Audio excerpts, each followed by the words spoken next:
Hello everyone, thank you for joining us today. First, let me express my gratitude to ASOR for giving me this opportunity to speak to you today. My name is Ahmad Emrage. I am an assistant professor in University of Benghazi Department of Archaeology and also the ASOR's representative in Libya East. As you can gather from this the title of this presentation, I will try today to give an update on documentation and outreach activities in Cyrenaica funded by a 2021 AFCP grant. May I now give you a brief idea about AL-Qubba Cyrene Archaeological Survey project that I have already described in last annual meeting of ASOR, the virtual one, 2021. During the spring and summer of 2022, the Libya Department of Antiquities, in partnership with ASOR and with funding from the U.S. State Department Ambassador's Fund for Cultural Preservation, conducted a risk assessment survey and outreach activities in the area between Cyrene and AL-Qubba in eastern Cyrenaica. The results of this work have already been summarized and presented in ASOR's 2021 virtual meeting. However, since November 2021, further documentation work and outreach activities have been conducted in Cyrenaica as part of this project. As we can see in the map here, more than 50 sites have been recorded during our project, some of them for the first time. The area between Cyrene and AL-Qubba, the area that we surveyed, is remarkably rich with archaeological remains that span a long period of time from early Greek phases up to Italian occupation time in the beginning of the 20th century. Those sites are varied from fortified farms associated with agriculture and industrial features such as dams, cisterns, water channels, etc., to tombs, towers, and rock cut chambers dating back to different periods from Greek, as I said, to the Italian time. Some of these settlement sites are impressive in their size, which often contain churches, public baths, castles, houses, and numerous olive oil and wine production facilities. In general, the AL-Qubba Cyrene Archaeological Survey project aims to document and evaluate the current condition of the archaeological and historical sites in the survey area, document and classify types of threats and disturbances on the archaeological and heritage sites and properties, provide up-to-date information for cultural heritage authorities to develop appropriate protection programs, building capacity of Libyan archaeologists and modern recording and assessment techniques, conduct heritage awareness workshops and events for the residents of the region with an emphasis on outreach to local youth, raise the awareness of local community about the importance of their archaeological heritage, and encourage them to take part in its protection and preservation. Creating GIS mapping was one of the main aims of this project. The main aim of the project, as you all know, that is to assess the condition of the archaeological sites and to record types of threats and damages. Since 2021, we started creating different GIS mapping for these types of threats. For example, this maps here showing the two main types of threats, that natural and human threats, that we already showed in the last virtual meeting. Another map, GIS map, shows the reuse of archaeological sites for modern purposes. For example, like what we have in these two photos here. So some of the archaeological sites reused as animal shelters in the survey area and surrounded by modern houses as well at the same time. So this map shows the locations of that kind of sites that have been subjected to this kind of threat. Looting has also been documented. It's one of the main problems that our archaeological sites, particularly in the Cyrenaica, is facing. So in the last year, we created some maps showing the locations of the sites where we found traces of looting. The tombs were the main target places for looting, We also found, as we said already, tools of the crime in some sites, like what we have in this picture here. One of the other maps of the last year as well is the map that shows the locations of the archaeological sites where urban development took place. For instance, in the bottom picture here, we can see some tombs from Greek period surrounded by a new wall, cement wall. And on the right side, we can see one of the most important Turkish forts in Cyrenaica, surrounded by new houses and buildings. Since November 2021, we kept monitoring the survey area using satellite images to record the changes. Unfortunately, as we can see in this map, that one of our sites that are known as Cyrenaica is under threat. By comparing satellite images between 2021 and 2022, we can see the emergence of an illegal scheme of construction or to construct residential buildings around and over the site. So the site is just located to the east of the World Heritage Site of Cyrene. And in the site, there are some traces of building, including some tombs from Greek period, as we can see in the picture on the right as well. Another map illustrated also the same problem, but in a different site. The site located just in the western end of our survey area, called site al-Snaybat. By comparing two maps, satellite images from 2021 and 2022, we can see the difference on the development around the site. GIS maps that categorize sites and monuments according to their type have also been created.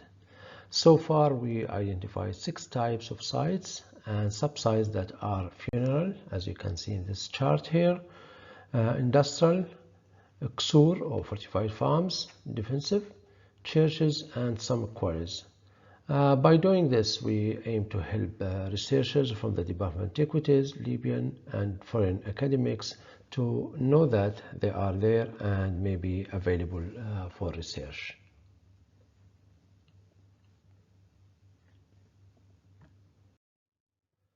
More than 14 sites scattered in the survey region contain some industrial features represented mainly in olive oil and wine production facilities, dating back to the Roman and Byzantine periods.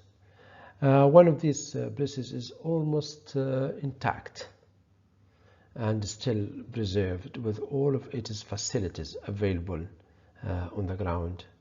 Department of Antiquities has a plan to recover it and bury it in the Shahat Museum. And on the photo on the left, we can see also ground and some holes cut in the natural rock, probably for wine production. And this map shows the locations of the site recorded with some industrial features. 9 buildings of defensive nature, most likely military, have also been surveyed and documented. They varied in terms of size and date. The oldest may be dated back to the Greek period, but the majority are from the Roman and Byzantine times. One site, which is the one here, is relatively late. And dated back to the Ottoman period, the site that known as the Turkish fort at Zawiya Tirit. The map here shows the locations of that sites in the survey area. Cemeteries associated with large settlements and isolated tombs are recorded in 25 sites in the survey area. They also varied, not just in terms of date, but also in type, such as overground sarcophagus as we can see in this picture here.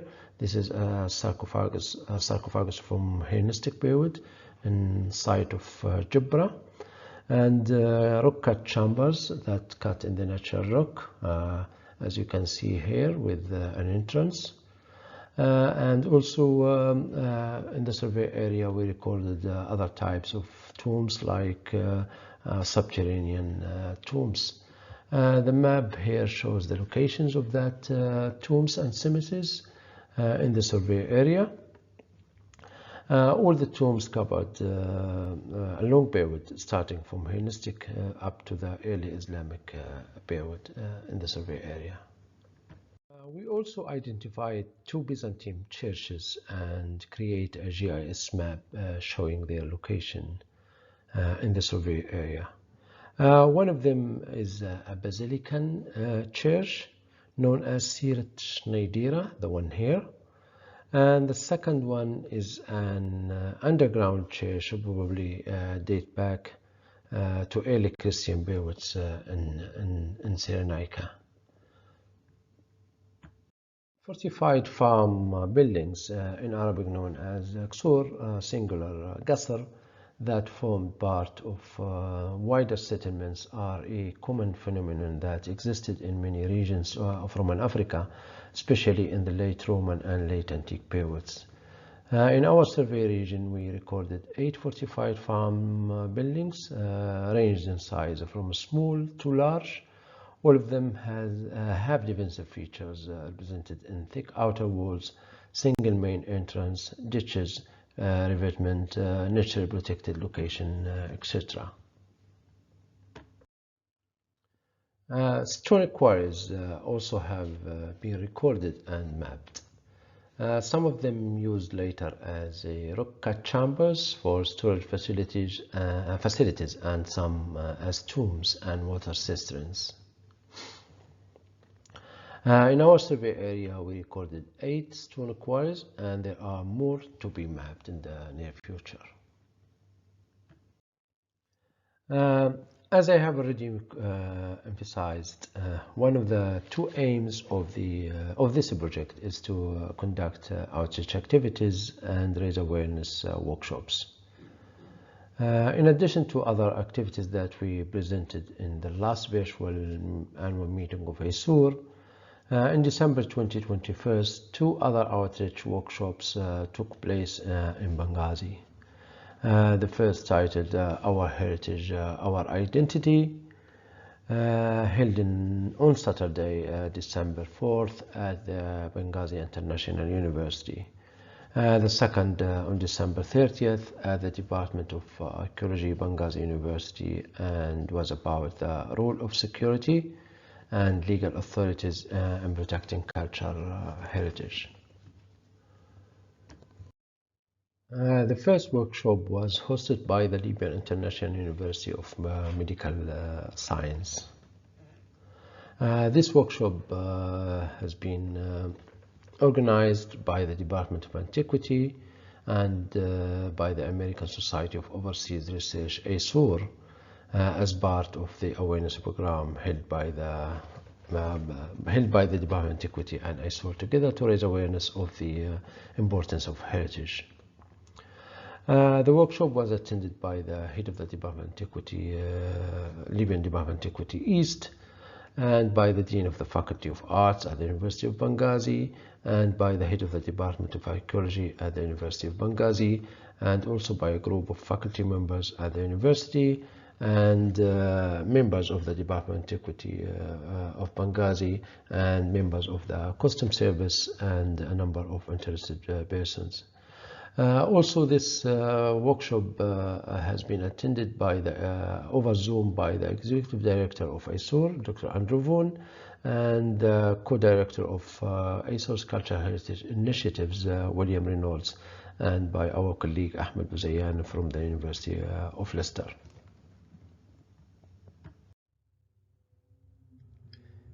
The second workshop, that titled The Role of Security and Legal Authorities in Protecting Cultural Heritage, took place in the Department of Archaeology at the University of Benghazi. in late December 2021. A number of presentations and talks have been given by specialists in archaeology, members of tourism police, customs, and professors from the Faculty of Law at the University of Benghazi. One of these presentations was presented by our colleague Nasser Al-Harari, and it was about the importance of using the GIS and remote sensing in the security and physical protection of cultural heritage. And some other presentations have been given in this workshop. For raise awareness and educational purposes, we printed more printings of books, guide booklets, and brochures. These educational materials are freely distributed among the local communities during the outreach activities and workshops and other events. As you can see in this slide here, we produced some guidebooks like this one here about the site of Cyrenaica, the second Benghazi, and this one about a unique site in Libya called the Libyan Temple in Slunta. And these two books were produced written by our colleague Khalid Al-Haddar, and a small book about another site called Ajdabia, over the time or over the ages, by our colleague Dr. Fouad bin Tahir. And this book is in its way, it's about the rural settlements in Cyrenaica by Dr. Ahmad Hussein. And we also very recently printed a book about an important building in Benghazi. It's a huge book telling us the story of a Turkish building built in 1890, and telling the story of that building from that time until 2020 by our colleague Jum'a Kashpour. We also produced illustrated guide to commonly looted Libyan antiquities, and some leaflets like this one about Libyan World Heritage sites. During the survey, we have recorded sites that have never been previously recorded, as I said already. Of those sites is a possible fortified farm that located a few kilometers to the southeast of Lamlouda, close to the western limit of the survey region. At that site, as we mentioned in the last annual meeting of ASOR, a citizen voluntarily handed over tombstones with Greek and Latin inscriptions that he had preserved when the site to which they belong was recently illegally bulldozed. Recently, some of my colleagues and I wrote a paper about the building and the inscriptions that will soon be published in the coming volume of Libya Antiqua. At the end of this presentation, I would like to say thank you. Thank you to the American Ambassador Fund for Cultural Preservations for the grant. Thank you to the Libyan External Office at the American Embassy in Libya for their continuous support. Thank you for ASOR and the Department of Antiquities, Libyan Department of Antiquities, for partnering together to carry out this project. Thanks to the Department of Antiquities for giving us the opportunity and permission to conduct the job. Special thanks to the members of the survey for their hard work during these difficult times in Libya. Perhaps the most important factor that drives us to preserve our cultural heritage at this particular time is our belief that it can play a great role in defining and preserving our national identity. In other words, this great cultural heritage can play a major role in repairing the cracks in the social fabric caused by the recent wars, even after a while. It could help to remind the parties that they have the same history and the same legacy. This may not happen today, but it would one day. So it is our responsibility to protect it for the next generations, for tomorrow. Thank you for your attention.